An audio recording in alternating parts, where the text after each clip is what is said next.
nigger males within an inch of their life. Do not kill them, but put the fear of God in them, for they can be useful for future breeding. Keep the slave physically strong, but psychologically weak and dependent on the slave master. Keep the body. K's made this shit. I look around the world and I notice. Hey y'all, it's the Postcards up in here. Hello, this is the Postcards. Again, I'm still a 35-year-old white male. I still know all the IPAs on tap and wear brown belts to work every day. This is your boy, Mr. Velvet Hoop.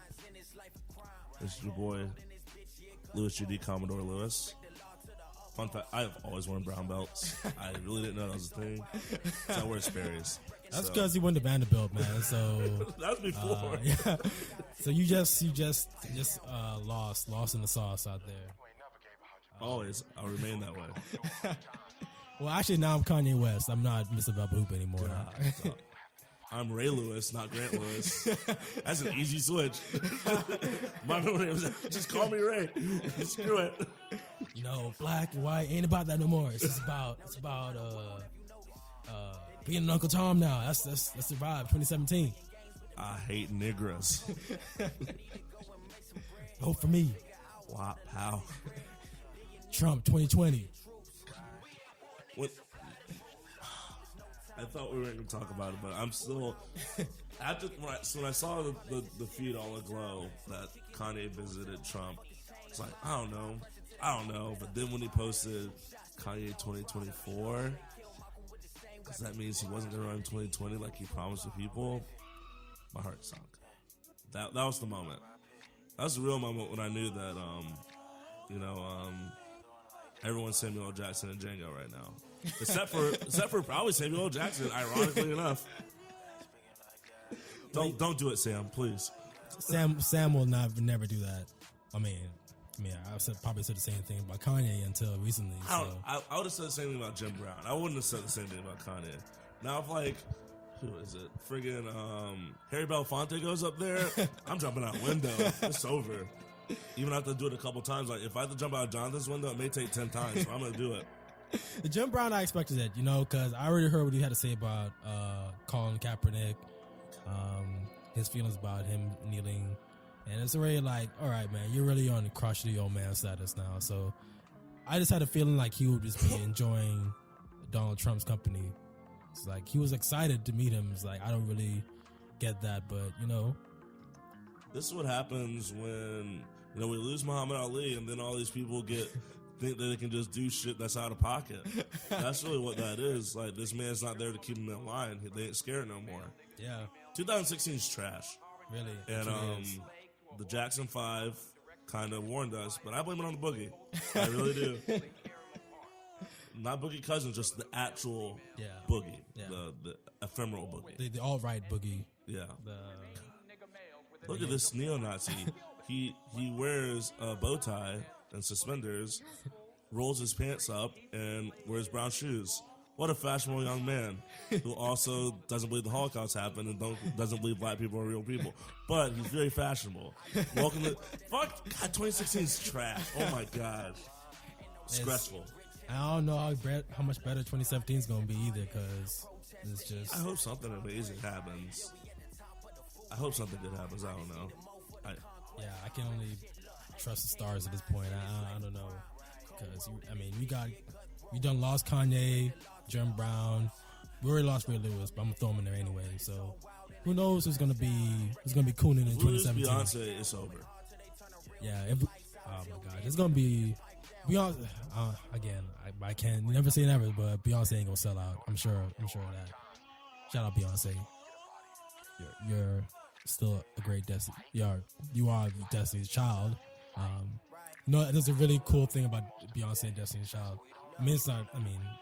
Beyonce fans probably already know this, but like with obviously she was the bright star of the group.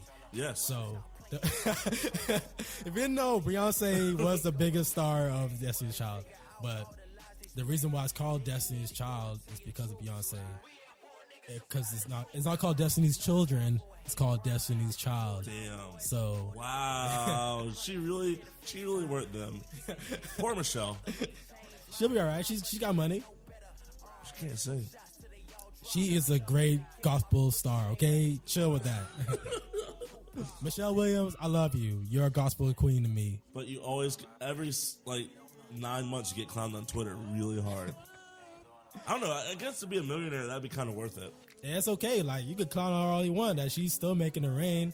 That's Y'all true. mad. That's like when we clown on athletes and like, man, like we clown on baseball players and like, you have a guaranteed contract for 7 years, making $100 million. How am I clowning on you?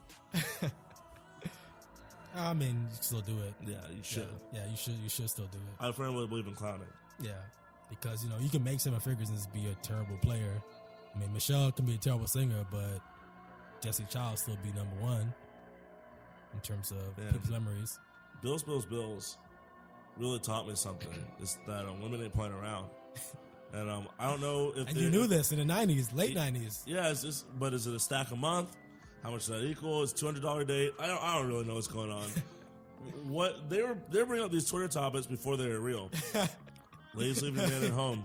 The club is full of ballers. Their pocket's full of ballers. Like that's real. Like, man, what's going on these evenings when your girl's out? It really depends. It depends on several things in terms of bills. Like, is she living alone? Is she have multiple roommates? Is she on T-Mobile? Is she on AT&T? Wait a second. What's wrong with T-Mobile? Everything's on T-Mobile. Hold up. Wait a minute.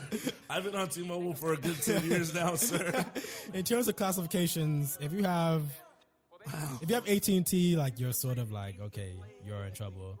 If you have Verizon, then all right, you might need some help. If you have T-Mobile, you might as well just give up on life.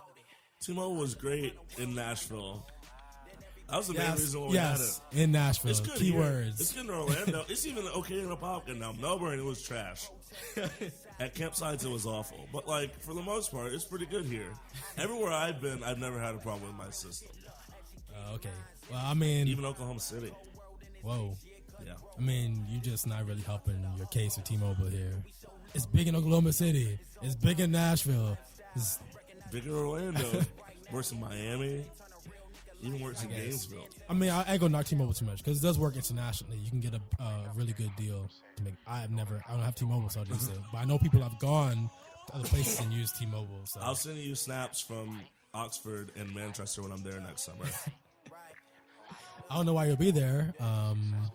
We're hoisting that trophy, dog. I don't think you're gonna be ever doing that. Ever. 2017. That's very strong. That was a strong word, sir. Look at our last 2 games. Maybe not ever. Oh my gosh. We're back. We missed BYKE. Bike. We missed a lot of football. We missed a lot of talking about football at least. For a few weeks. You've been dying. You caught the flu bug. You got something. Got the cold. It's just stupid. It comes from my whack schedule and trying to find interesting games on Xbox Live Market. And keeping me up till 4 and then like waking up and then still trying to party. It's stupid. Don't do it, kids. All the children listening out there, all one of you, get a regular sleep schedule. It'll keep you healthy. Like, I've been sick once every quarter this year because my new job, I don't have a 9 to 5 anymore. So I literally kind of do whatever I want as long as I get my work done.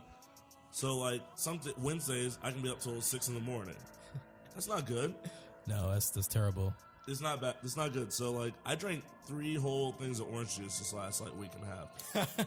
Now I have, a bag full of oranges sitting by my door. I'm going to eat all those to get 100%. But I'm at a solid 87, 90%. That's good. That's good. No, it's been passing around because I got really sick maybe 2 weeks ago. And I had to go to New York that weekend. So I had to hit up some antibiotics, make sure that fluid flowed through. I was still feeling a little iffy when I was in New York, but it passed. But my roommate I stayed with, the person I stayed with got sick. Their roommate got sick as well. Like, Abe was just coughing. It's horrible, but we made it through. But I was able to catch a lot of games. And in between the airport, using the 30-minute Wi-Fi, LaGuardia. Gosh, I hate that airport. Those little kiosks. I don't really understand. How does Fort Lauderdale's airport have a free Wi-Fi, unlimited? Orlando, even MCO has free unlimited. That was the original. Yeah. That's the first one I ever went to. But it sucks because Orlando, and I always get there on time, because like I was saying, my parents dropped me off if I was going back to school.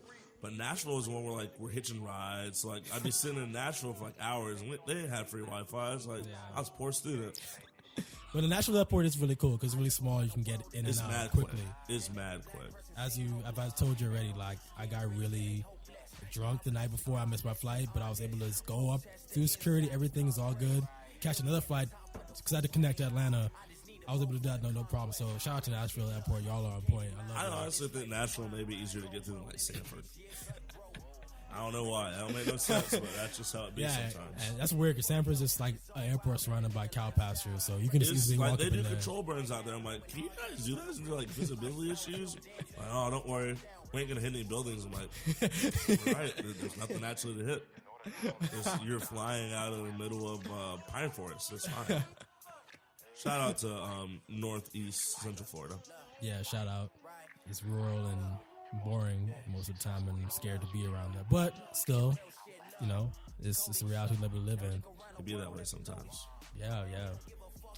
So I've learned a lot. We learned a lot these few moments we've been apart.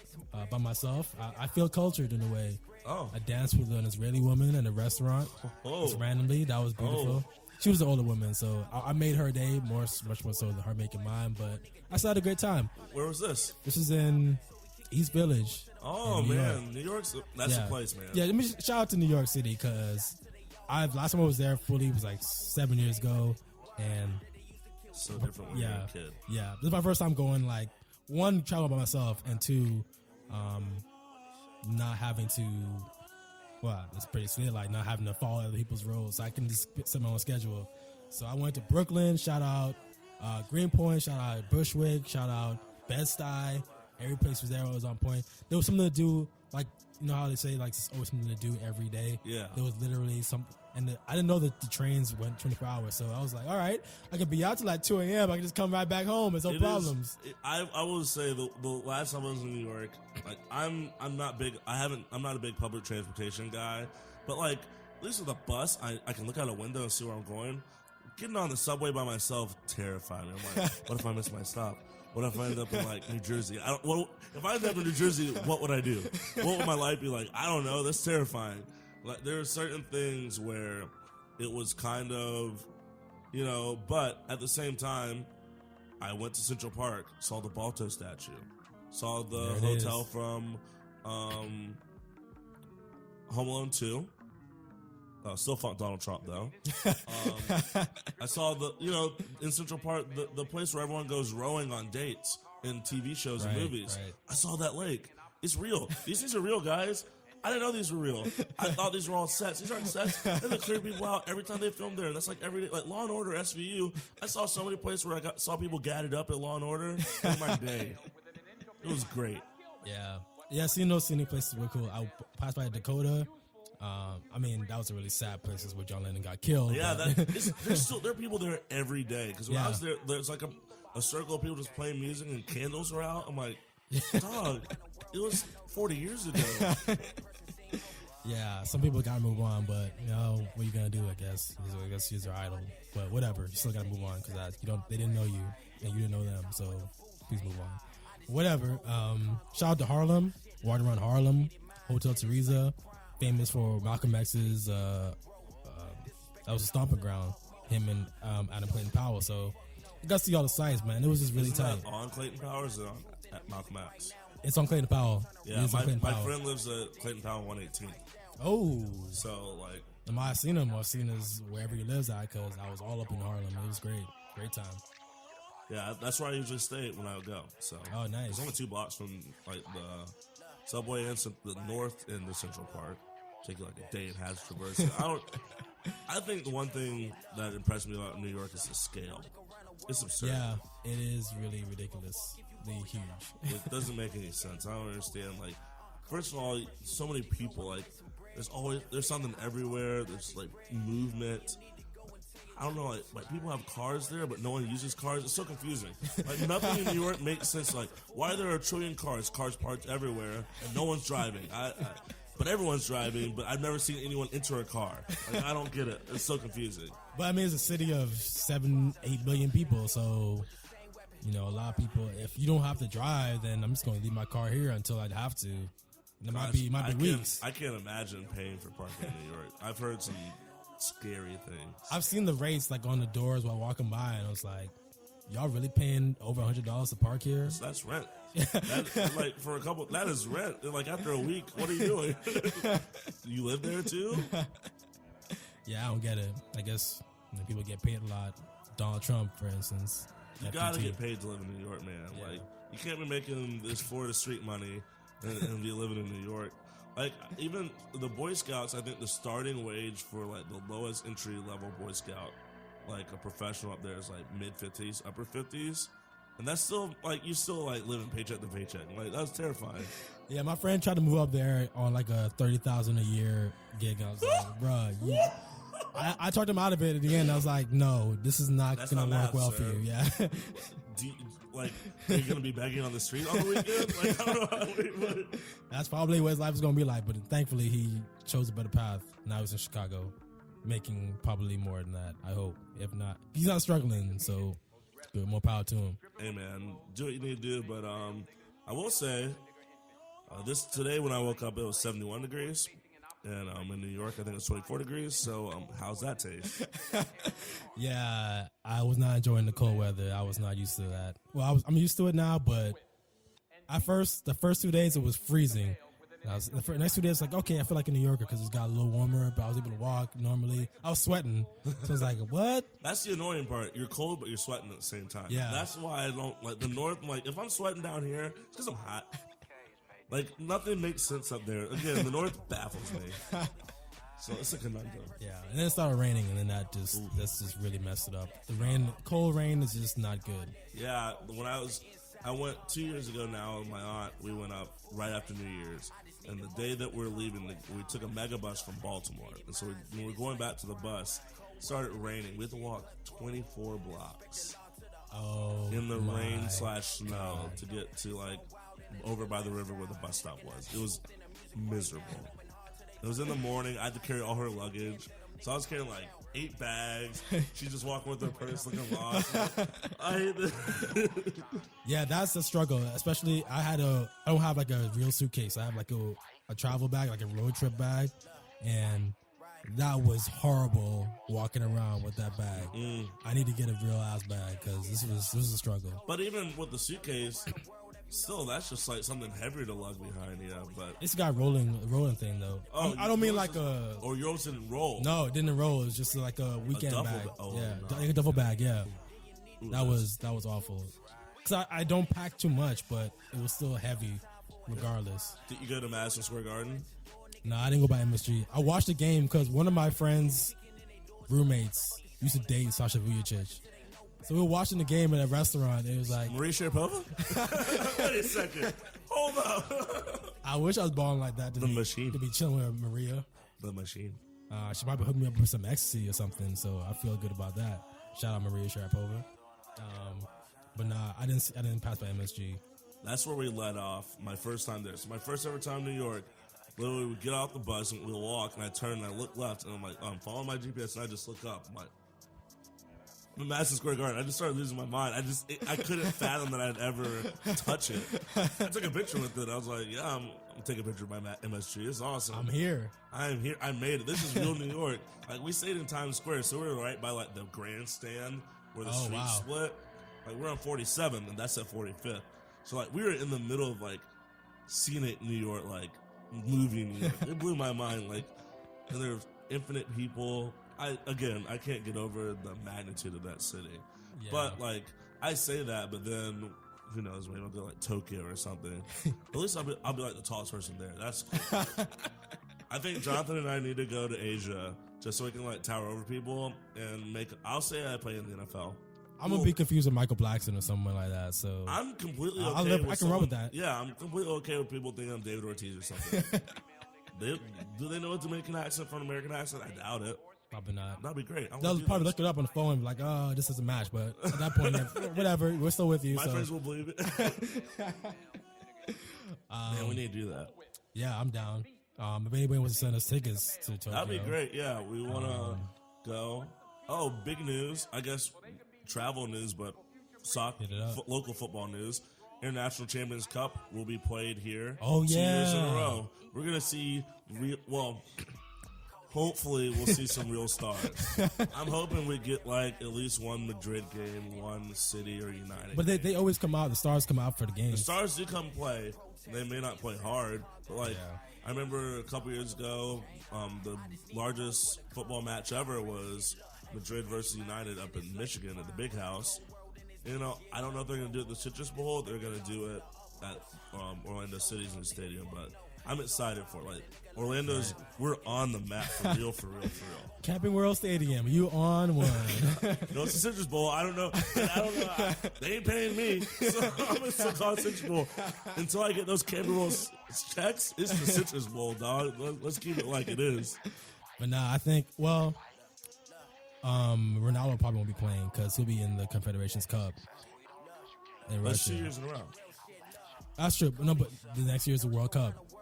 No, it's this Confederations summer, Cup. it's 17 and 18. Yeah, Confederations Cup is next year, and then the World Cup is the next year after that. Rooney will be there because yeah, he'll probably be playing for Orlando City in the national championship. Ibrahimovic might be here. Orlando City. I guess he may not still be on United.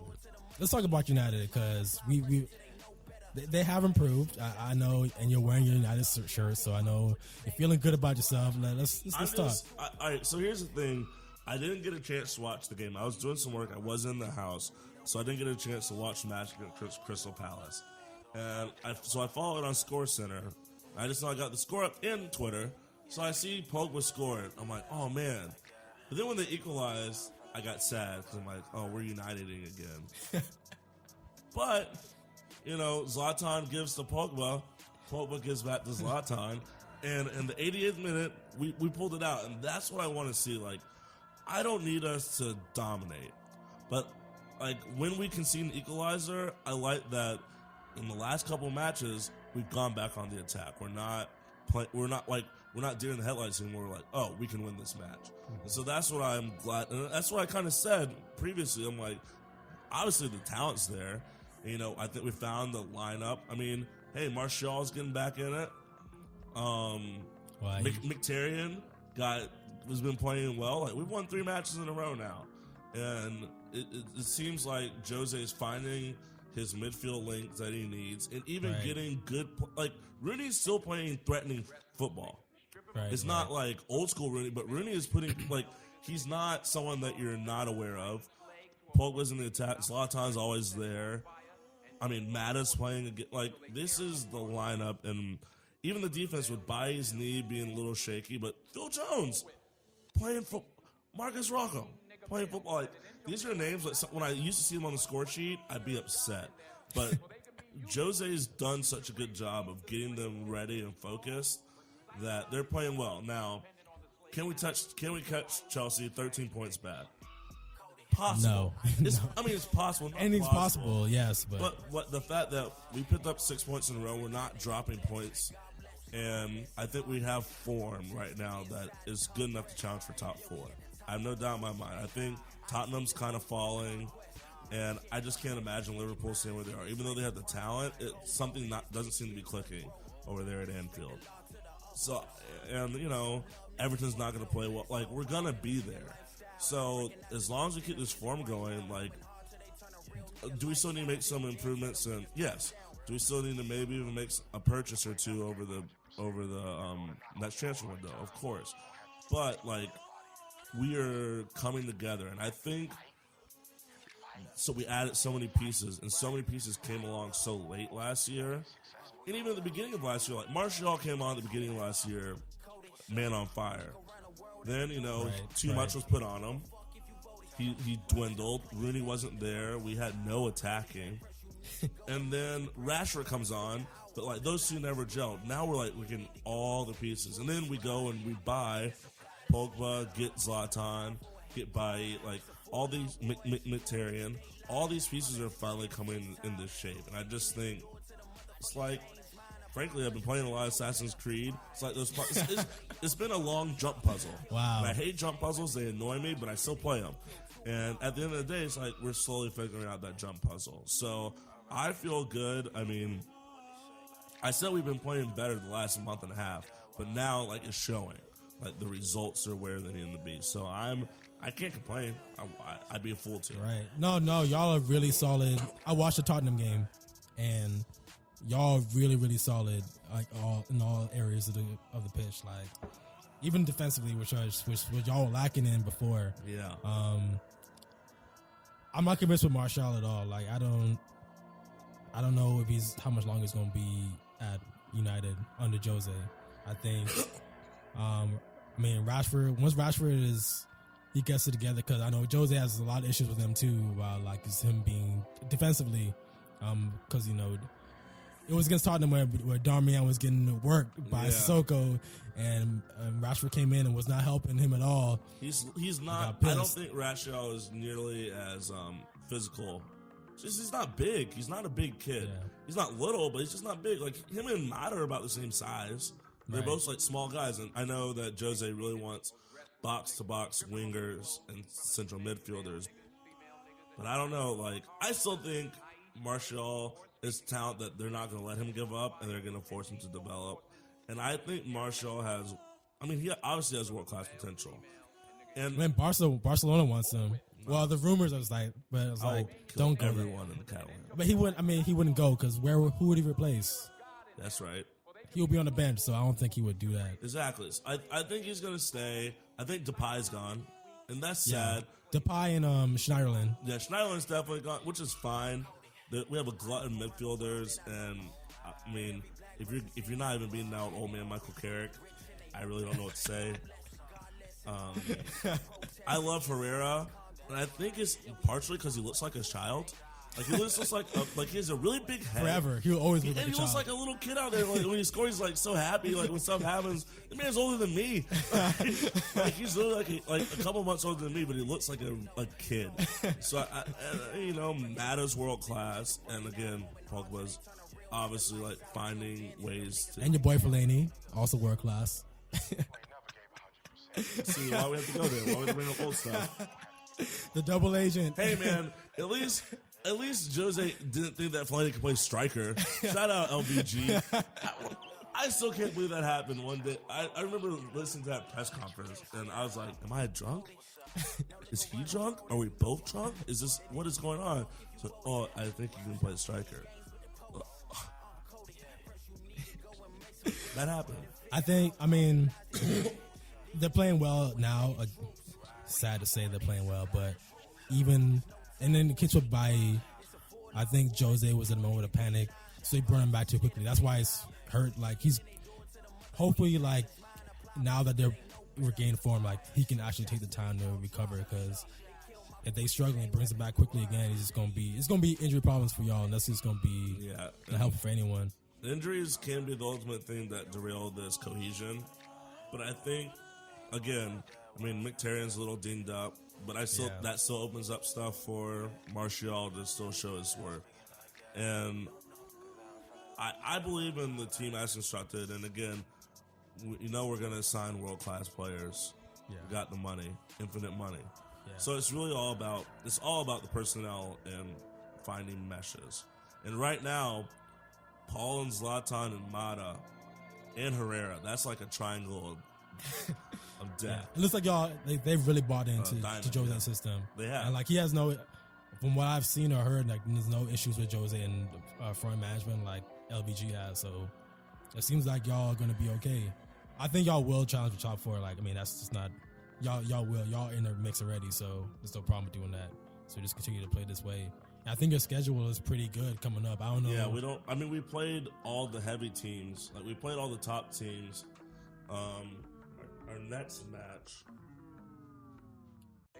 you have West Brom next, and then Sunderland, another horrible team, Middlesbrough, mid-table. West Ham, Reading, Hull. Yeah. I mean, some of those games might be like trap games, but I mean, West Ham always plays us tough. Yeah. Even on FIFA, West Ham always plays me tough. Payet's a pain in my ass.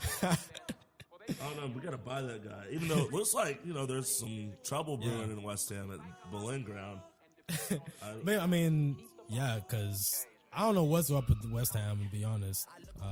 They just, maybe they're coming back down to earth from last year. And I'll say again, just going back to the last match for United, Crystal Palace low-key has a lot of talent. Oh, yeah. Not scrubby. I mean, Zaha. I still like Zaha. And Benteke up front, like, that's a striker that can start for basically any team in the league. Right. Like, those are no scrubs. And the fact that we held against pressure is still... And the main thing is... It's funny. So I saw someone mention it in the Europa League match, is that the defense played better with Romero in there because they knew he wasn't as good as De Gea. And I think that's kind of like, that's the syndrome for a lot of teams. Like, you step up when your best player isn't there, kind of. And you got to just play that way all the time, even when De Gea is there, so you don't put that much pressure on him. And I think that's something they're also learning, too, is like, oh, we need to play with just as much urgency if DDG's back there or if Romero's back there. Right. And that's really going to lead to success. I know that defensively, you guys are still in a little rut, but again, at the end of the day, you guys have so much upfront talent that we've been able to stay up. And, but it's not looking good. Well, one, we've lost upfront. It'll be good to say that if Aguero was playing, but he's not, because that's what happens when you do dirty things. Aguero, I don't know what he was thinking against Tinian style, dog. That's it. I guess you tackle David Luiz, he's Brazilian, so I guess that just came into play. And then Fabregas. He saw his kinky hair. He's like, oh, negro. And he just went for him. Like, man, got chill. I think Sergio has some indigenous roots somewhere. That doesn't mean he doesn't hate black people. He's Italian. Yeah, but he understands the struggle of colored people getting. We thought Gandhi did too. Yeah, you're right. Anti-blackness is still a thing, no matter if you are a person of color or not. Apparently, it's weird. I will say it's weird to see David Luiz back in Chelsea. Yeah, and he's playing really, really good too, which is he's really. Like 34. He's like David Luiz is not 34 years old. He's pretty old. I think he's definitely over 30. 34. Oh my God, you gotta be kidding me. Nah, man. David Luiz is probably the same age as you. Don't say things like that. Oh, he's a solid 29 years old. He's not anywhere close. Is he really? He is 29 years old. He is not 34. He looks old. He's been around a very long time. That's for darn sure. I mean, it's the hair. It gets you. It is. I think maybe the people pass that hair on. It's like the number. Like, it's like number 8 means something at this club. The hair means something for Brazilians. So maybe there's just another Brazilian that looks a lot like David. I saw David Luiz's free kick goal after Neymar hurt his back in the World Cup a couple years ago. That was an amazing put. Great player. But yeah, talk about City. There's so much wrong with the team. Well, not even wrong, but one, again, it's just all defensively. We're just in complete shambles. Like, Otamendi is like Bambi on ice. Yeah. The Chelsea game. Isn't he Italian too? Yeah, he is. I mean, we picked him up really hard because he was able to defend Messi well when he was playing for, I think he played for Deportivo in La Liga. So it's like, oh my gosh, we got an elite defender. And then we got Diego Costa making him look like a little boy out on the pitch, man. Like, but to be fair, Diego Costa is a much bigger and more physical player than Messi. Like, I think, right. And I think this is something that, a lot of people have to, and I obviously took Pogba a while. It didn't take Zlatan any time because he's huge. Right. And I think Pep is realizing this, but Jose didn't realize. Premier League ain't a pansy league. And I hate to say that about, Bundesliga and La Liga, but at the end of the day, it's like for some reason, even though it's mostly foreigners, they get there and they start playing like they're all from freaking Cardiff or they're all from like Leeds. I don't know. Like they just like, I'm from. Where's Rooney from? Liverpool. but more specifically, it's Croxif. Croxif. I'm like, what? You were from Paris. What is going on? Like, it's weird. Like, everyone just ups their physicality there. I don't know if it's the weather, because but I can't even say it's. I guess Premier League goes further north than the Bundesliga. It's his first real test, Pep. Mm-hmm. Well, not really his first, because when he had to take on Barcelona, they were in shambles too. You're right. But they were still an elite team. Like, they were top 2 regardless. And when he was at Bayern, he just had a machine. Yeah, it was a joke. But Bayern went from treble winners when he came on to double winners, and then just won one title this last year. So this is. I'm not gonna say he's overrated, because I love Pep a lot. I love what he did against United 2 years in the Champions League final. But no, I think defensively we're terrible. We are just god awful right now. We're just shifting and shaping. Against Chelsea, I don't know. Chelsea, they're playing extremely well. I don't get it. They're there for the taking against us. Where did they come from? I remember looking at the standings like, what? Conte is just a great manager. That's the difference between Conte and Pep. Conte has adapted to what the Premier League's needs are and how it works for this team. Granted, he managed in Italy, where it's very bruising and physical, but Pep is just really stubborn about his system, which might work out, but you can't do that with players that can't fit that system. So Otamendi does not fit that system.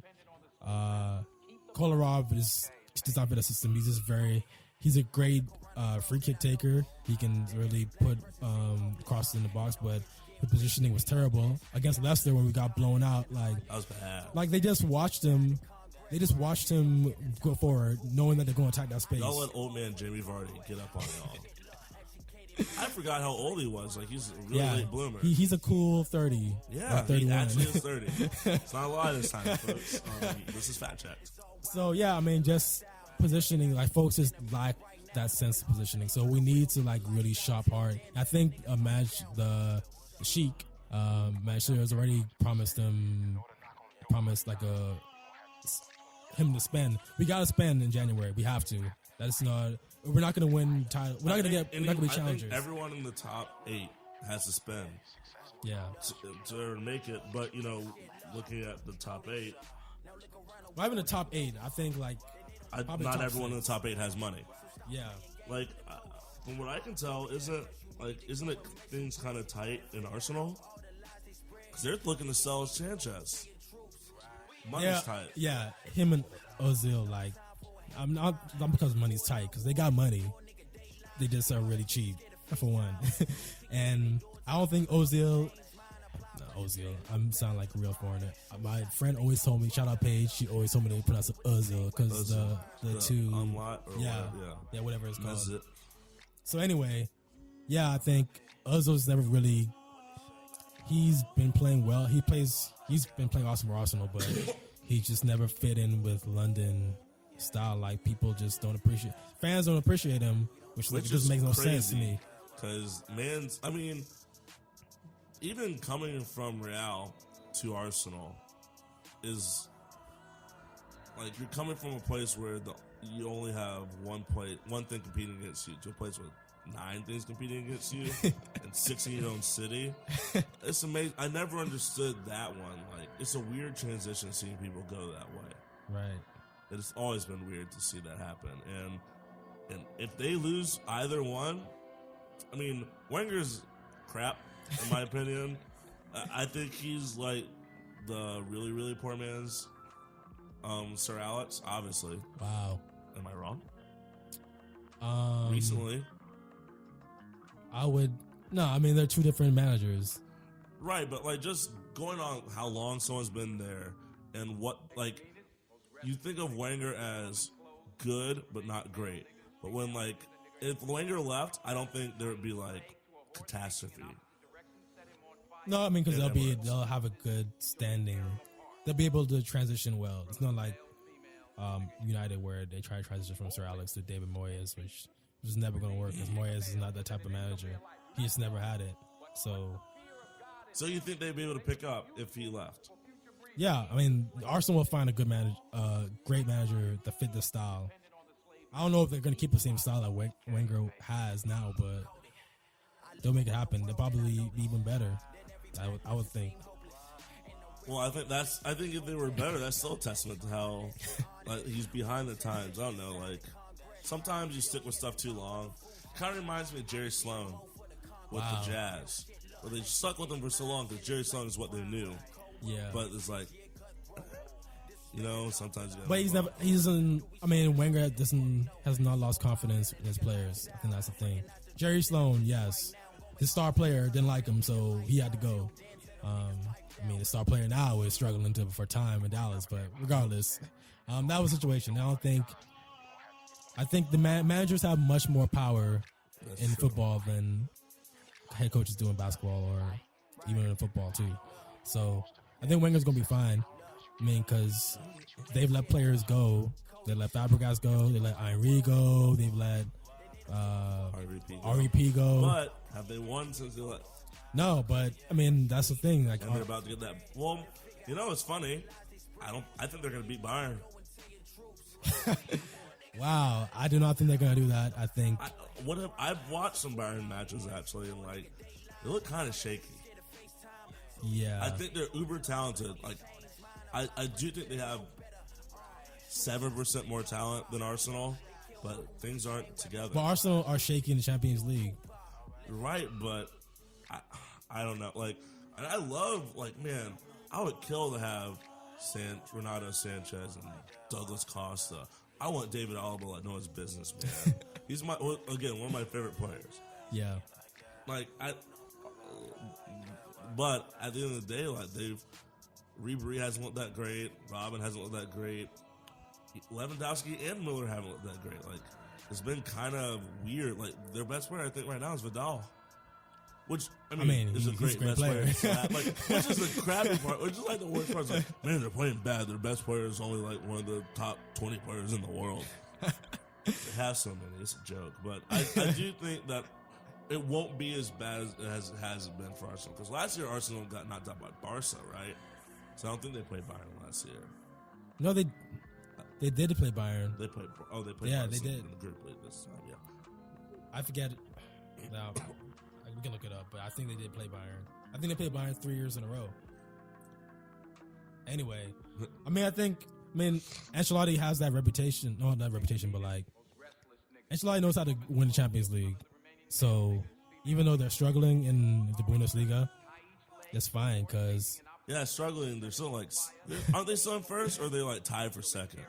I'm not sure. I'm not sure where they're at. Because I think Dortmund they're either first or second, right? With Dortmund, who's playing they're all playing out of their mind now that Royce is back and friggin' Götze is back. Munich is number one. See, look, Dortmund's not even in the top 5. What? Dortmund is 6 with 25 points. Who's second? Leverkusen? No, Leverkusen is not even in. Leverkusen is. Poor Chicha. I don't know where they're at in the table. Poor Chicha. It's Munich, RB Leipzig. They're tied for first. Leipzig and Munich. I think Leipzig just And then it's Hertha, Berlin, I think. Interesting. And Hoffenheim. It's the top 4. Yeah, man, Leipzig is a joke. Leverkusen is 8th with 20 points. So they're already out of the title race.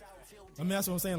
Ancelotti, it's not just obviously the Bundesliga is a great league, but Ancelotti's a great manager, so they're always gonna be first. And they brought him from the Champions League because the Bundesliga they got it on wrap. They got it on lock. And even and I think even they could afford to pull a Real and drop the Bundesliga but win the champions. Yeah, I think that's what they're going for. So if that's the case, then Arsenal's going to be in some real trouble. You're right. And they have so much up front. Right. And their defense is still always solid. It's an embarrassment of riches over there in Munich. Yeah. Shout out to Boateng. Shout out to Neas Sanchez. Shout out to Douglas Costa. They'll be fine. Ozil and Sanchez, I don't know why they're even in report. I don't understand at all, why they're even rumored to leave, because unless they don't like being in London. From what I can tell, Sanchez is the one that really wants to leave. Wow. I don't know why. He's been on a tear. He's been crushing the last 30 games overall. I mean, unless they're not going to offer him more money. I think it may be money because I read somewhere that he wants $350 a week. I mean, which is $400 a week, something absurd. Which I think Rooney's going to be for. No, Rooney's at 300. It's last I checked. So we were paying someone $400. You're probably paying Pogba that much, which is probably why Sanchez is like, okay, you better pay me my money because he's been playing really, really good. So he deserves that type of money. Football salaries are absurd. just how they work is straight. So this is something I never. Is it just during a week during the season or every week the whole year? I don't know how the payout is per week. I'm assuming it's per week because that's what everybody says. Yeah, but is it per week? 52 weeks a year? No, I think it's like during the season. Okay, I think it is during the season. A lot. It's still no joke. Yeah, I don't know. I have to. Yeah, that's somebody please tell us. Yeah, if you know. I can ask my buddy Casey. Shout out Casey. I hope you're listening over there in Vegas. Another United fan. There it is. Never mind. There not is. Good guy. He wrote a really good piece in the Classic a couple of years ago about United, about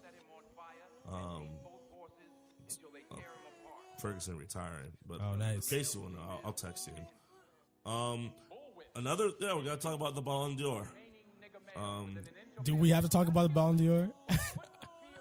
My boy CR7 pulled in number 4. Again, this is what now? It's 9 years. It's been 9 years since anyone not named Messi or Ronaldo's won it. And the last person to win it, Ricardo Kaká for AC Milan. I mean, these awards, it's Ballon d'Or and whatever the FIFA World Player of the Year has been meshed into now. It's kind of boring, to be honest. I'm not to knock Messi and Ronaldo because they deserve it. But it is kind of, we know what's going to happen. I honestly thought Griezmann should have won it. Yeah. To be fair. They need to change it up. Like, obviously, like, they're elite players. Ronaldo and Messi will always be elite players. Well, not always, but like right now at their peak. But you can only be the hot topic so many years. I think, and I was listening to another podcast. It was around basketball and around players. When elite players have a great year, elite players have a good year. It's like you're just not like we can't talk about LeBron every year. Like although he still got robbed in 11. LeBron should have won 5 straight MVPs. I stand by that. Maybe so. But regardless, like it seems like football voters don't get fatigue, like voting fatigue. Yeah, like other sports do. Like there's so many elite players beyond Messi and Ronaldo that have had great years. Griezmann, like you said, 1 year. I think Ribery was in the running 1 year that he could have won. Yeah. I think there's a year where maybe it was Drogba could have won like the late aughts, like 08, 09. Rooney could have seriously, Rooney could have won it in 09, 08. Played out of his mind. He just had Ronaldo on his team. Even other Barca players, other Real Madrid players could win, but yeah, that's kind of, I don't know how annoying that'd be. Like what would Bale or Benzema have to do, or what would Neymar? Honestly, Suarez should have won 13 probably. Yeah, I don't ever believe Sergio Aguero could have won 1 year. It is interesting to see how things just don't come together for people not at the 2 marquee Spanish clubs. I don't know who they're paying. I mean, football's corrupt, so yeah. So somebody's getting paid regardless. Hey man, cut me that check too. I'm for corruption if it's helping me. Okay, Kanye West signing out for postcards. But yeah, City, they need help. Just to bring back the City, they need defensively. They need help, but I think after that they'll be good because folks are filling in, folks are slotting in well. I don't have no. De Bruyne didn't miss it.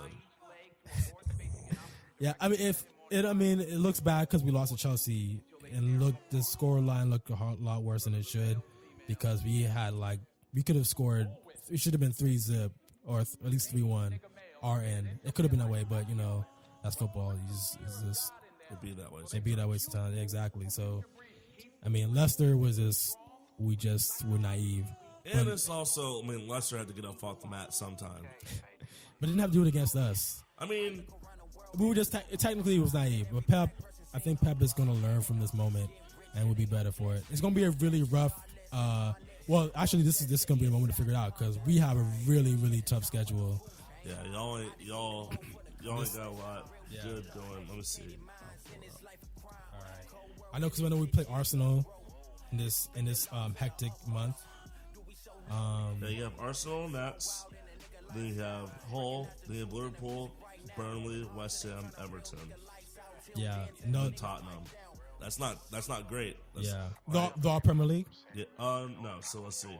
Premier, you have Arsenal, Hull, Liverpool, Burnley, Everton, and Tottenham. So the only one that's not Premier League is FA Cup with West Ham.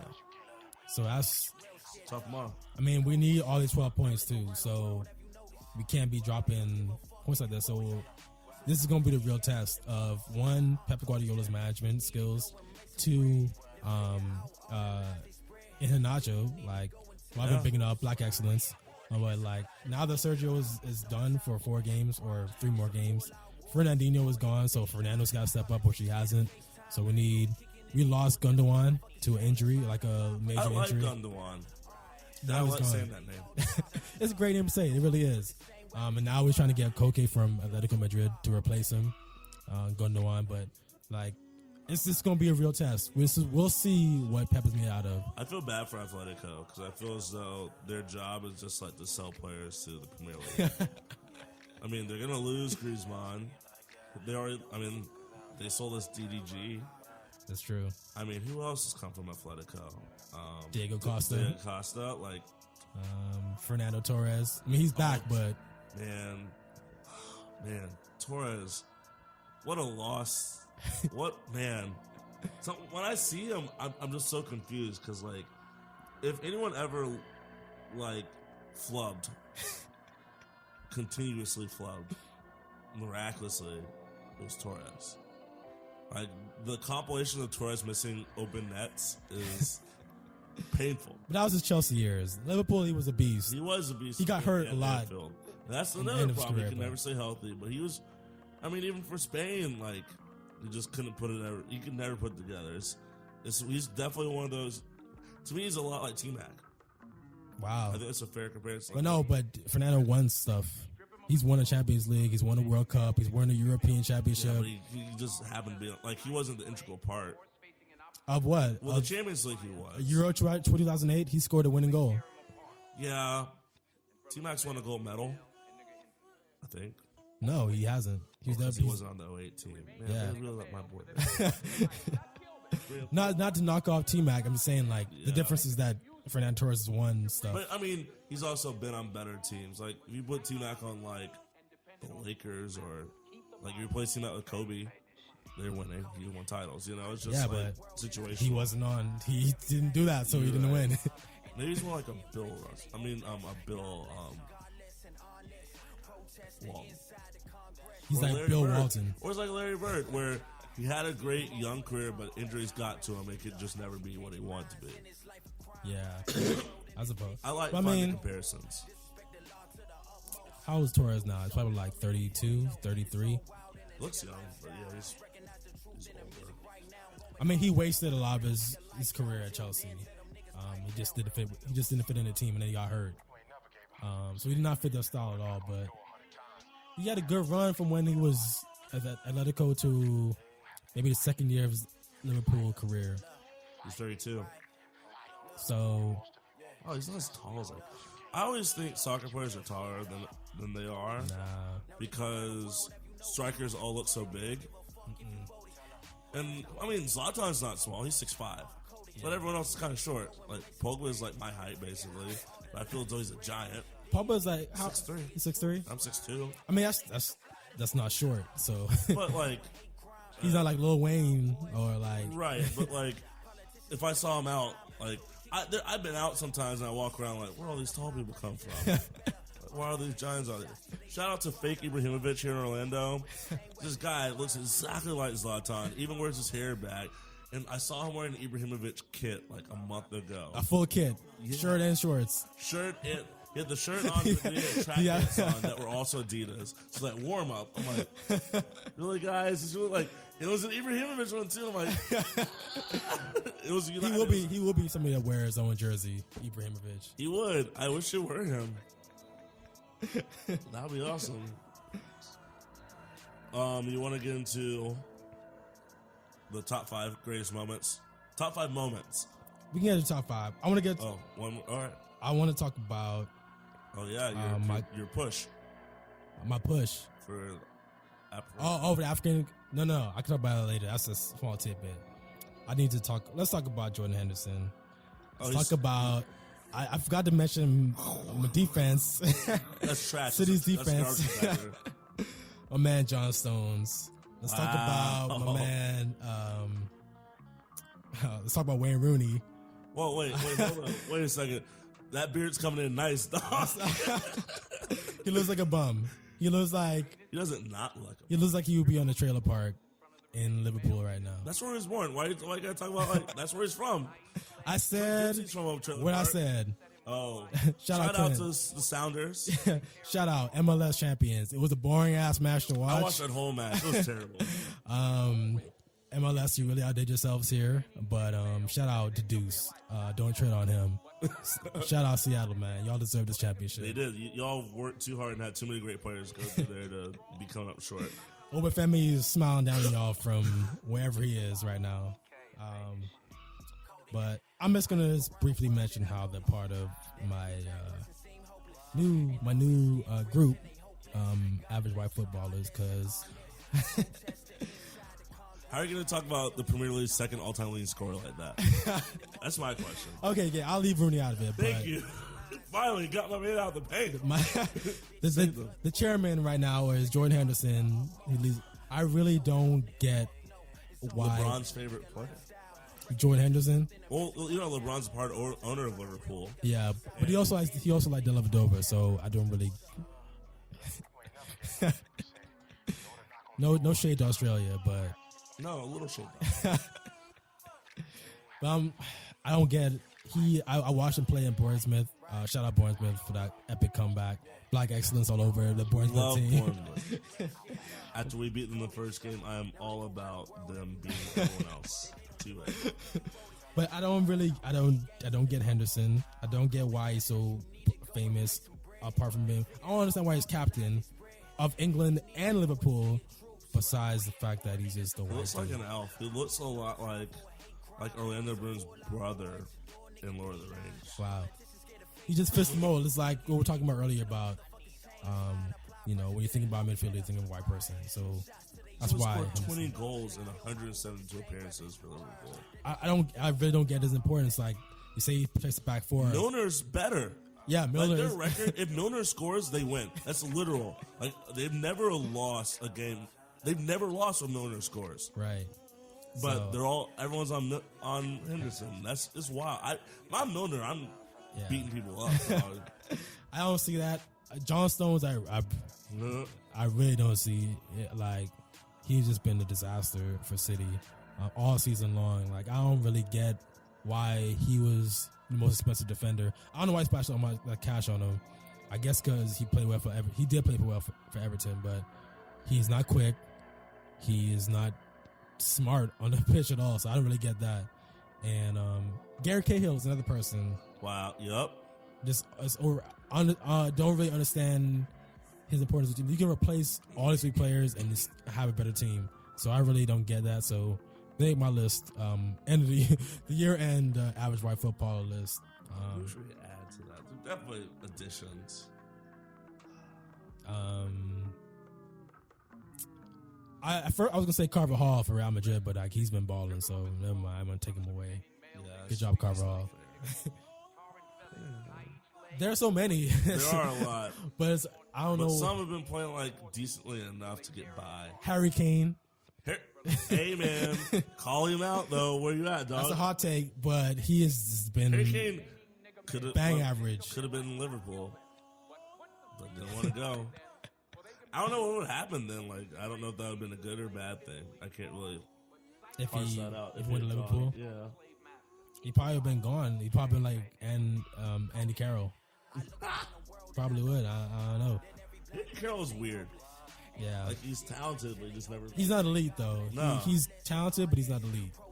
So I don't know who Harry Kane reminds me of. It's just like, you get in front of the goal, you could at least, but like, took people a year and a half to figure out, and he's just been boxed out. yeah, I mean, maybe it's a little too harsh on Harry Kane, but like I think he's just coming down to earth.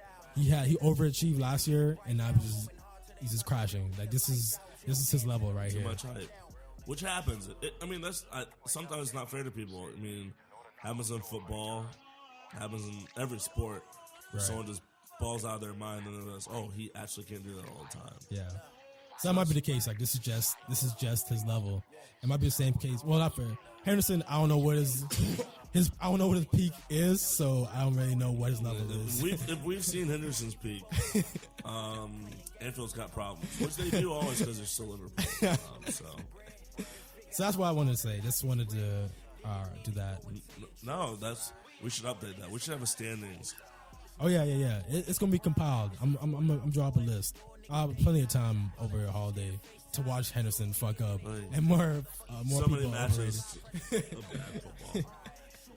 Yeah, so let's do the top 5. Let's hit up the top 5, man. What you So got? my number. So we're doing 5 moments. They don't have to be the best. They could be the worst. And so my number 5 is a sad moment. And this is Luis Suarez in the 2010 World Cup, handballing the goal and handballing a potential game winner for Ghana. And then, was it Asamoah Gyan, skying the heck out of that PK. Sent that thing to the moon, the second South African satellite. First Ghanaian satellite for sure.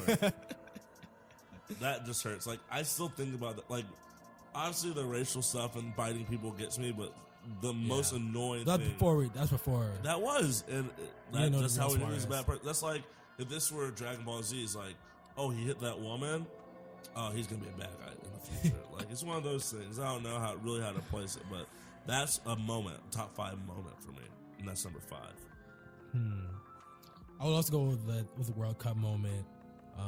And before it used to be really high, but like now I've grown older, so I've moved on. Is when it was the 1998 World Cup, and Ronaldo had a seizure, and so they were reporting like he wasn't going to play. And Ronaldo at the time, I mean, he still is probably my favorite. Well, not my Ronaldinho is my favorite, but Ronaldo is top 5 for me, player of all time. So when I found out that he wasn't playing, I damn near cried because I didn't know much. I mean, I watched a lot of football, but like wasn't as advanced. I was young, so I didn't really have a tactical awareness. Like, okay, this makes sense. This is why I like this player. It was like, oh, Ronaldo, he scores a lot of goals. I like him. And so at first I was like, I was almost gonna cry, and then Zidane just went ham on them. And I really just broke down at that point because, like, no, Brazil was supposed to win. But black excellence, Thierry Henry. That's true. This is before I knew Thierry Henry. And that was the beginning of the Henry greatness. That's a good moment. Yeah, France. I mean, I didn't really know I wasn't really aware of the racial dynamics of France. Like, it's still all black players in that World Cup team. So, shout out to the homies. Yeah. So now now that I'm older, I'm like, okay, I can live with this now. It's not like Italy beat them. So that's my top. Bring up bad stuff. Bring up 06. Shout out Zidane, man. Although I don't like the playing that you can imagine Real, but you're balling for Real. I did not. I forgot that Enzo was his kid because he doesn't have his last name. I was looking at him, like, because I bought him once on FIFA. I'm like, this guy's kind of trash. I was like, oh. But, you know, he's a Spanish national. That's very strange. I don't know how I feel about that. I mean, Zidane's been living in Spain for, like, a long time. Yeah, so it makes Probably sense. Since then. Makes sense. My number 4 moment is a little more recent. Also World Cup moment. It didn't end, obviously, the way, at least I wanted it to. But it was Julian Green scoring the goal in extra time against Belgium on his first ever touch. Like, that was epic. It was a moment of, full disclosure, I was about 12 Bud Lights in. I had 6 car bombs. I've been at this sports bar in Apopka for hours because the match started at like, I want to say like 5:30, and I left work around the corner at like 2:33 because I knew every bar was going to be full. So I went there and I sat with my neighbor's dad and one of his clients, and they just bought me infinite drinks. And I just remember being so sad because I'm like, we played well that game. Like, we essentially should have won. Just gave up some bad goals. But when the ball just comes to the box and just Green just like, you look like Link in Zelda. Just like towed it in there. I lost my mind. So did the rest. The entire country did for the most part. And so obviously it didn't end in happiness. But that was a great moment. And, Black Excellence, seeing Julian Green. Oh, yeah. Florida Black Excellence from Tampa. Okay, 813, shout out. Yeah. So it was pretty cool to see that. So that's definitely a moment, at least, where I won't forget where I was or what I was doing when that happened. That's for sure. Yeah, I think I remember that moment. I remember that moment very vividly because I think that's the furthest that we will ever be as a nation for a considerable amount of time. You're right.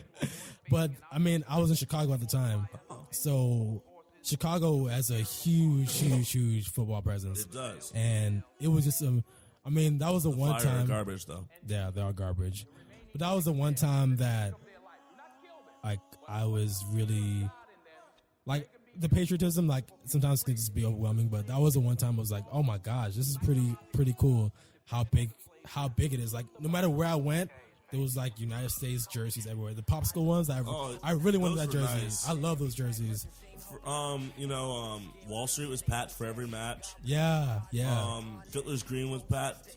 And, there was no place you could go that wasn't packed. Yeah. I remember that World Cup was, it was really great. It was a rare moment of unity in the last couple of years. So you're right. I still think that was a great moment. Yeah, I was in love with the World Cup for that aesthetic alone. I love the World Cup regardless, but like that moment, that being around that was really awesome. And that moment, what time to be alive? Yeah, that moment, those 2 moments barely beat out Messi losing in the final. That year too. I'm always, when Messi's sad, Grant's happy. So. That was it. But yeah, that was my 4. My 4 is probably City winning their first title in over 30 years, the 2011 FA Cup. Yaya Toure, Black Excellence, scoring a winning goal, and I've never been alive to see City win a championship or a trophy. So, you probably figure out what number 1 is, but the FA Cup was, it felt good to win it. Like, I wasn't over emotional, but it was just a great moment just to be there to witness it. Trophies always feel good. Yeah. And especially when you haven't had one in a while. And I can say that, I know when the Magic win a title, if the Magic win a title, I'll never forget that. So I'm with you on that. My number 3 moment is our last title, is RVP's volley against Aston Villa to give us the title at the end of the 13 season. It was weird buying an old striker from Arsenal, beating Arsenal, the shot was amazing too. Like, just that culmination of that whole day was just like anticipation and just always, I don't know, that year Rooney played great, Carrick played well, Giggs played well, but man, RVP was on another level, and he may have used his last great form, but the guy played 2 years for United. He's still like a top 10 goal scorer. He scored like about 65 goals for us. Amazing.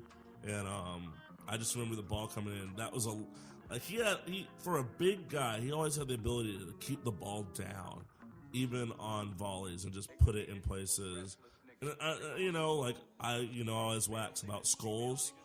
Scholes will usually take him off the ground, and obviously he's had some great volleys, but from where he was and the angle, and I just remember being, I want to say I was in summer school, and I was watching on Scream, and bam.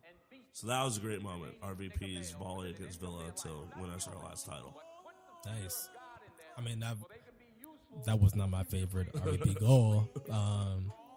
Obviously because it was from United. It was a great goal, My favorite was against when he was at Arsenal. He scored a volley against, I think, Charlton. Like there was a cross from. That's probably the greatest goal I've ever seen. Like a volley from the 18, like just in stride. Like, oh my gosh, that was such an amazing. I watched it live. I was great so. RB goal last World Cup. Oh, the header. Yeah, that was especially the revenge factor. I just remember they opened up down 1-0. I'm like, oh, they're gonna do it again. And then he just comes in like that man. And I think the reason why he deteriorated so fast, he just always put his body on the line. Yeah, it's just he was so big. There was just so much of it to be put on the line. Right. I mean, Arsenal's physios are really the best, apparently. But you know what's gonna happen. My number 3, I know it was more dramatic than, it was hella dramatic. It was when we were bought by Sheikh Mansour and the Dubai group. This was, well, at first, before, this was 2008. So this whole moment of getting Robinho, on top of that, like it was, so before we were bought by Sheikh Mansour, we were owned by Thaksin Shinawatra, who was the horrible leader of Thailand for a long time. He had a horrible human rights record. I think he's still facing charges over that, like some serious shit. I don't know what this is a really bad phase of City's career. Like we were making money. I mean, we were spending a lot of money, but we weren't playing well. We had Sven managing our team. We started off really good, and then we just tanked, and then we just didn't have a future. And then there was, I mean, Thaksin, like he had some issues. He had to go back to Thailand because he was facing charges. So he had to sell the team. Or something. Someone was online where he had to give up the team.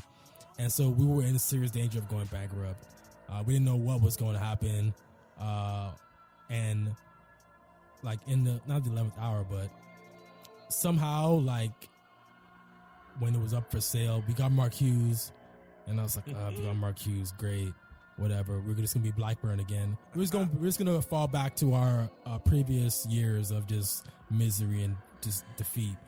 But then, like, it was breaking news that the team was purchased by Sheikh Mansour, who was like a multi-trillionaire, might as well be. The pockets are not shallow. Yeah, the pockets are fat. Like, he'll definitely pay my cover 300 million times over at Vane. He said, "Oh, get the $20 drink." Yeah, no problem. How many do you need? Let's buy all the alcohol in here. Like, how much does that cost? So that was like, we're like, okay, we're about to make it happen. This is great. We got a little bit of cash now because we had to pay for our stadium, which was like crippling us. We had to pay for our players, which was crippling us. So we were in a serious financial hardship. We were like facing that, and then that like totally saved our day. And then the next day was the end of the transfer window, the 11th hour. We got Robinho. Robinho is also a major favorite player of mine too. Like when he was playing for Santos and he went to Real Madrid. I mean, I hated to go to Real Madrid, but I loved him when he played for Santos and Black Excellence. So I was a skinny black kid. He was a skinny black kid. So it's like, oh my gosh, I can bond with him. I can see that. So I just had that bond with him. So no matter where he went, even though he went for a team I didn't like, I still rode him. And I didn't think for a million years that we would ever get a player like Robinho. Because we were a city. We had Elanio and Joe and, not top tier elite players. I never thought we would be in the situation that we are now, where we can get Pep Guardiola to manage our team. That's true. It's been a strange 8 years. Yeah. So, yes, exactly. And it started 8 years ago, that moment. So, signing Robinho, that was like, everybody was stunned. Like, I remember watching the footage in Manchester, like, folks were just shocked. And like, just remember the songs, we got Robinho. He scored on the first game against Chelsea, a free kick, like the sky was the limit. Like he was the pivotal, like looking back now, he was the pivotal signing that got us the prominence where we are today. It was Robinho, even though we didn't work out for City for several reasons. But I thank him for starting what we are today. And I only have him to thank. I mean, Sheikh Mansour as well, but Robinho was the first star that we've had. My number 2 moment, I don't think the last 2 moments will come as any surprise, is the 08-09 Champions League final. No, 07-08, because 08-09 y'all got destroyed by Barcelona. No, it was 08-09. No, if it was 2009, that's when y'all lost in Rome. I remember. Cause Oh, it's 08, you're right. It's in Russia. Moscow, right? I think so. I remember that was the first time we had a plastic pitch.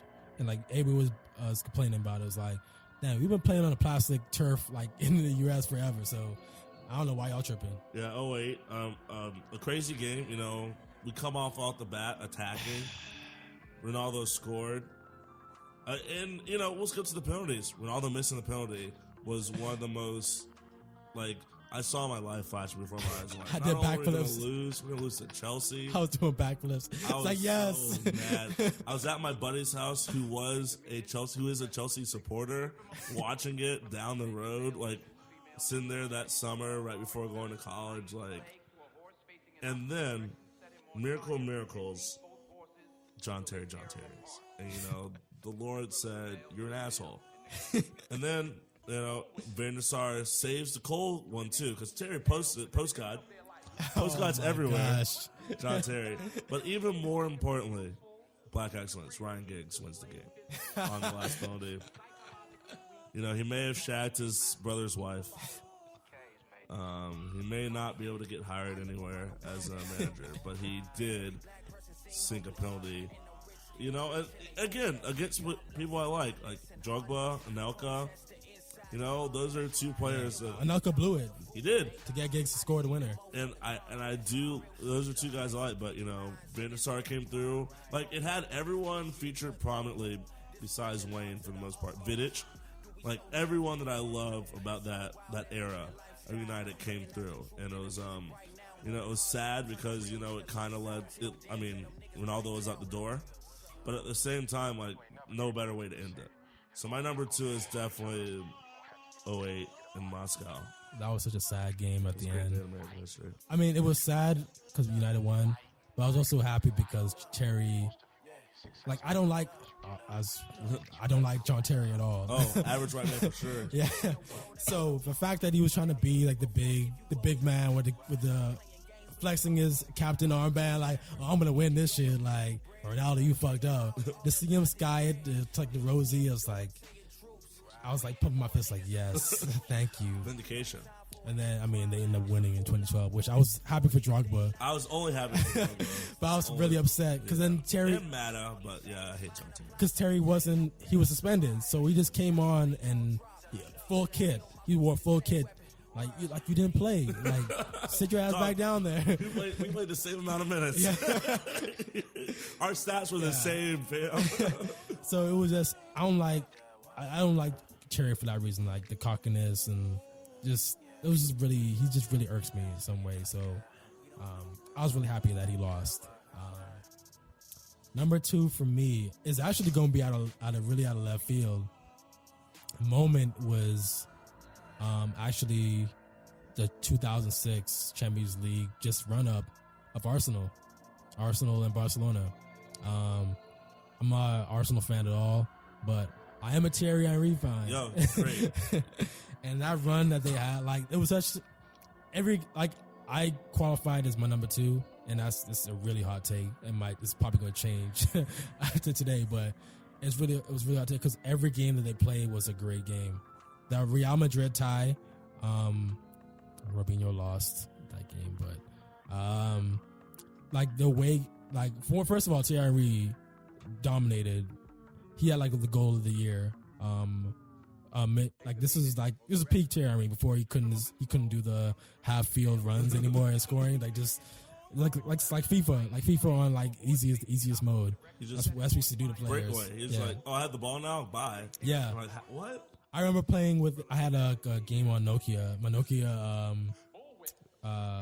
brick phone. Oh no! It was just like 3-bit. Like I remember playing with Thierry Henry. Like every time, like I would score goals easily. I would just be Thierry Henry. I didn't have to pass it. Just slalom through people. I had enough speed. Like it's really amazing to see.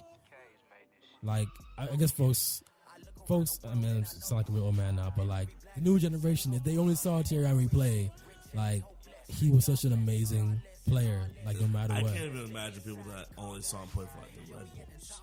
Yeah, yeah, that's what I'm saying. Like when he was at Arsenal, he was a beast. Like a literal. It's like how people pick up Ronaldo. Like Thierry Henry was like that level. So and like he did it with not a terrible amount of help.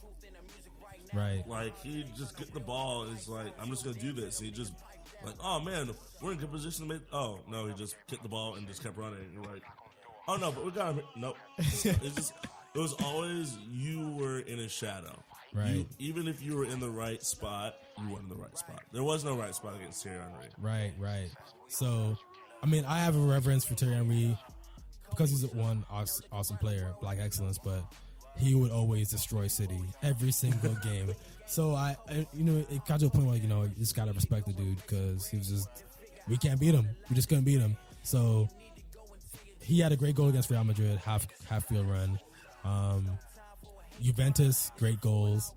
I don't think he didn't score against Villarreal. I'm sad I remember all these. But I remember because Lehman, like their run was so incredible because they didn't give up any goals the entire time. And I don't think any team has done that ever since, has gone that many games without conceding a goal. So just amazing to see that, and amazing to see Thierry Henry do that because, again, skinny black kid. He's an adult at the time, but just to see that happen, I looked at him up to him for that reason alone, and to see him ball, and then he ended up playing Barcelona, who I had my favorite player at the time, Ronaldinho. So, it just I was beasting with Barcelona on Pro Evo and FIFA. Not PES. R.I.P. Konami. R.I.P. Y'all should have done I that. think they still make PES. They do? Wow. Or something similar to it, because Neymar's on the cover of the other soccer game. Oh, wow. Yeah, because I saw him. My college hallmates used to play PES all the time. It's funny because they didn't get the naming rights to all the teams. So it's like, oh, I'm playing North London. Yeah. And my buddy Chris Bang was from Korea. He's like, oh, I'm Arsenal. Shout out Chris Bang. I remember having to edit every single team, every single player. So much work. Yeah. I don't know what I was thinking. Shout out to the heroes now that do, like, obviously EA has the rights, however you feel about that, but like, for NCAA football, since they stopped doing it, there are people that go in and make the rosters for like 100 teams. That's incredible. And why? How? I guess you have a keyboard. It's a little quicker, like if you're doing it like on a hard drive and moving it, but still, props to you people that do that stuff, like that make those minor changes in sports games to make them like more realistic. Peace in the Middle East to y'all. But yes, Arsenal and Barcelona's run in that Champions League season, that was I don't know what it is. It just watching it, I was just like, this is football. I was 18, didn't really know much about anything, but I knew about sports, so I just love those two moments. You weren't 18 in 06. Yeah, I was. Yeah, you're not older than me. I am. Oh. I just turned 18 in 2006. Wow, baby before face over here. I know. My number one moment, as we all know, is the treble. I mean, winning the FA Cup in the fashion that we did, making it to the FA Cup final in the fashion that we did. Shout out to Giggs. But more importantly, is the fact that Bayern was even then a machine, and we were down 1-0 in extra time. And the good Lord decided to, and then, I mean, Ferguson made the greatest, obviously, I mean, it was a normal change, but putting in the babyface assassin, Ole Gunnar Solskjaer, but again, Olé. sharing him. United are back in it. Name on the trophy. Solskjaer! I just remember those words, and it was just so absurd because there's no reason why that team should have won that game. There's none. Got outplayed the whole match. Like, I rewatched the game like a couple weeks ago. I'm like, wow, we play like trash. Like, Bayern should have won like 4-0. They had chance after chance, but Schmeichel, hero. Yeah. And as he always was, Ole Gunnar Solskjaer is the Robert Ory of soccer. He just that's a really good comparison. He wasn't your best player. He wasn't even like your most threatening player, but he'd come off the bench, and at times when you were praying to whomever you pray to, he'd deliver. And it broke a lot of people's hearts.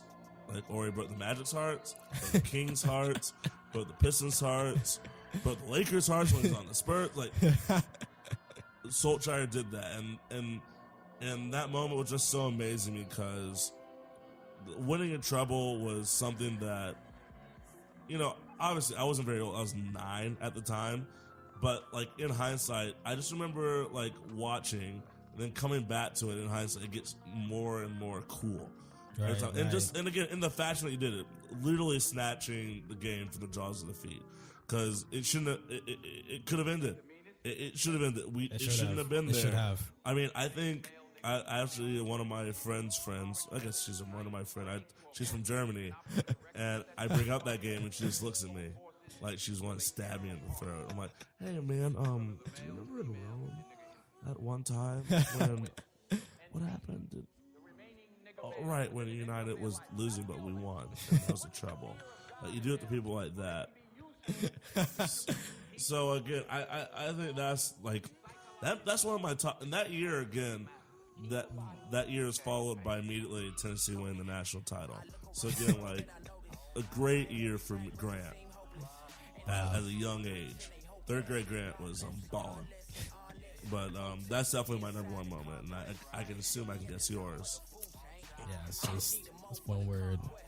Aguero! Oh my gosh.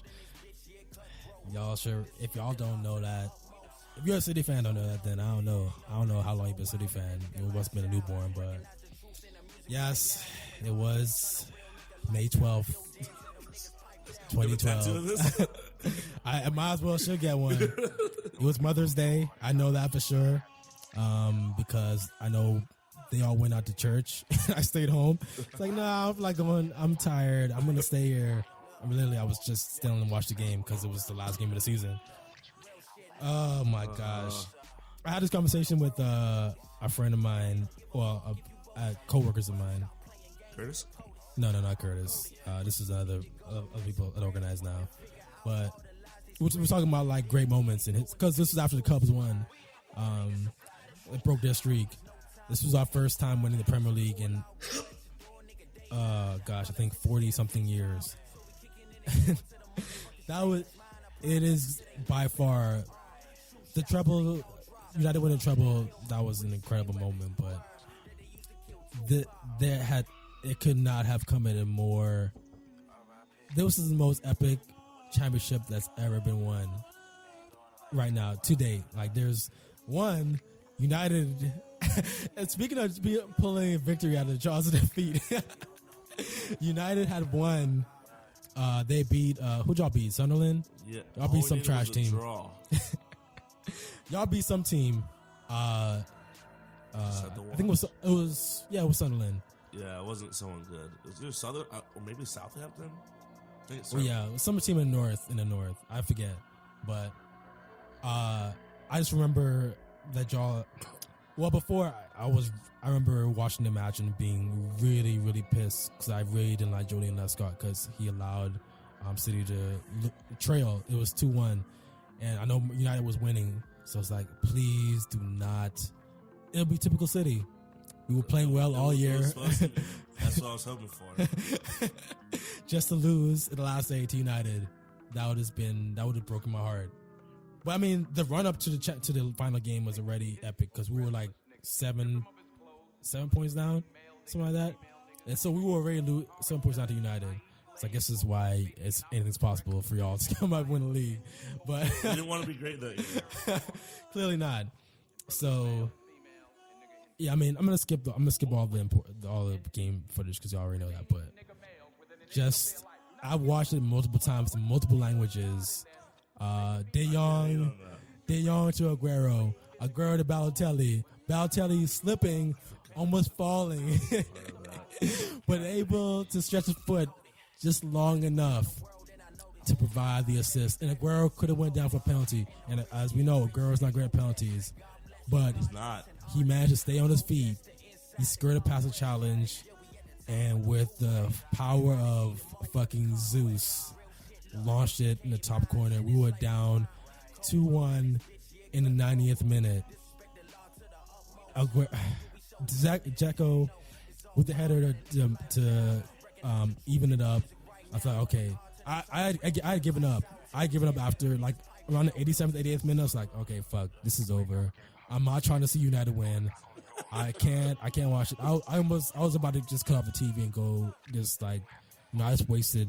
I could have been me with the Tennessee game this year. Tennessee, Florida. I was about to give it all up, and then Dzeko scores. Like, okay, we're back in it. I'm not gonna cut off the TV. I'm getting back in. I'm getting back in it. And United result. Like, okay, fuck. And then Sharon Phillips, I thought he was gonna try to dribble through and score, but he got shut down. And then, oh my gosh, when Aguero scored that goal, I almost cried. I cried now watching the footage, but before I didn't cry. I was just so jubilant. I jumped around. I ran around my house maybe 4 times. I did 4 laps around my house when Aguero scored the goal. And I mean, I seriously did cry. I seriously do cry every time I watch footage of it. I would see the fan. There's a one video of a fan at the other end of the pitch watching it, and like it's where our time goes, because you can see like they react. People in front of the goal react way quicker than the people there. It's like it takes a while to trickle up. Yeah, it's like a real time warp. I guess it's the magic of being a lot human, but it was just to see his reaction, to see everybody jump. People are running up and down the terraces, just like insane. I just remember seeing Sir Alex. Sir Alex like looking around confused. Phil Jones like, what just happened? Well, to be fair, Phil Jones always looks like that. If Phil Jones doesn't like what just happened, something bad happened. So Roberto, the finest Italian, Mancini jumping in the arms. There was just such a emotional moment for me to see that. To see us break our 40-year drought of winning a Premier League title,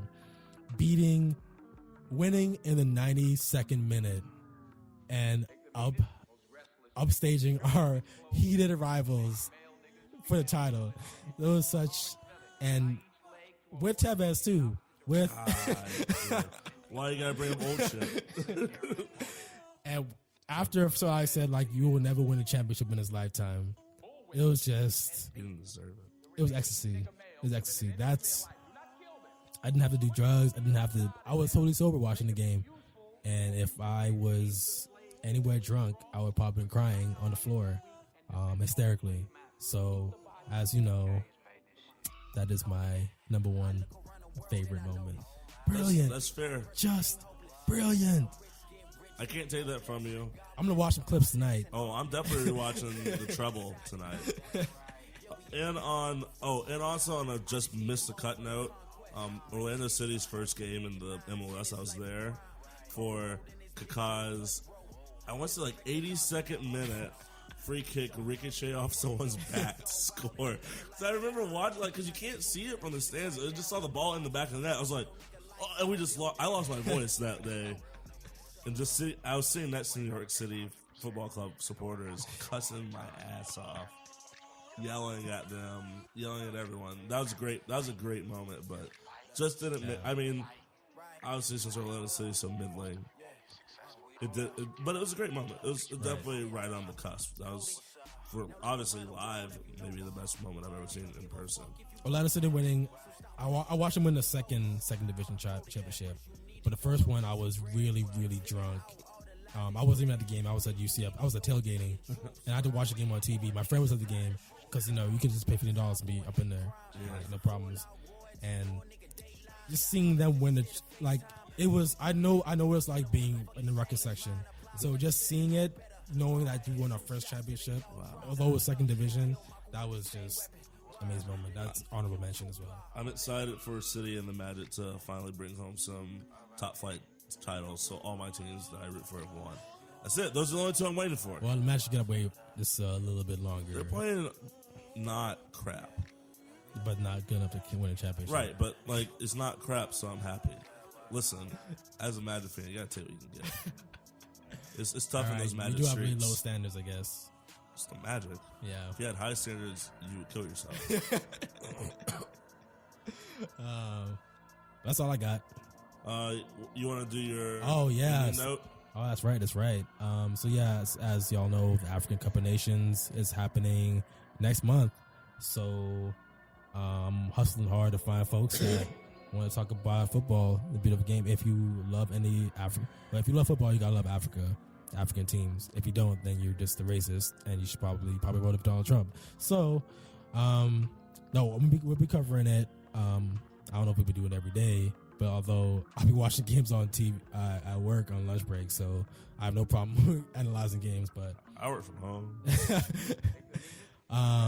Yeah, definitely working on trying to cover it. Hoping to get some attention from folks out here. I'm gonna reach out to some of my journalist friends and put postcards on the map. So if you're interested, holler at me or Grant if you know Grant and don't know me.